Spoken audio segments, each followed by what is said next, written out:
আসসালামু আলাইকুম। আশা করি সবাই ভালো আছেন। আজকে রান্না করব ট্যাংরা মাছের ভুনা। প্রথমে আমি চুলায় কড়াইতে তেল বসিয়ে রেখেছিলাম।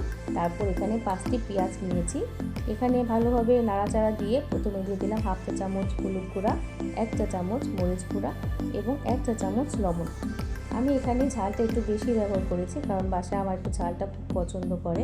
তারপর দিয়ে দিলাম সামান্য একটু পানি। তারপর নাড়াচাড়া করে আমি ভালোভাবে এটা মশলাটাকে কষিয়ে নিব।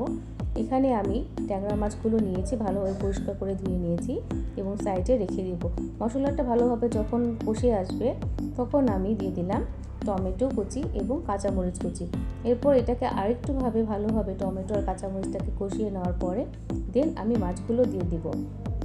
এখন মাছগুলোকে আমি ভালোভাবে এক একটি করে দিয়ে দিলাম। তারপর আমি মাছগুলোকে এপিট ওপিট করে হালকা হালকা আলতোভাবে নাড়াচাড়া দিয়ে, যাতে মাছগুলো ভেঙে না যায়, খুব সাবধানতার সাথে আমি মাছগুলো নাড়াচাড়া দিয়ে আবার ভালোভাবে কষে, যখন মাছে দেখা যাবে আমার তরকারিতে পানি উঠে এসেছে, তখন আবার আরেকটু নাড়াচাড়া দিয়ে ঢেকে রাখবো। তখন দেখা যাবে যে আমার পানিও শুকিয়ে আসছে এবং তেল উঠে আসছে। তখন আমি দিয়ে দেবো ধনিয়া পাতা কুচি। ধনিয়া পাতা কুচিটা দেওয়ার পরে আমি ঠিক 4-5 মিনিট আবার চুলাটাকে মৃদু আঁচে রেখে দেবো।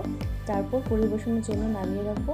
আজকের মতো এখানেই রাখছি। আল্লাহ হাফেজ। আমার চ্যানেলটিকে সাবস্ক্রাইব করবেন, আমাকে লাইক করবেন, কমেন্ট করবেন এবং আমার পাশে থাকবেন। আসসালামু আলাইকুম।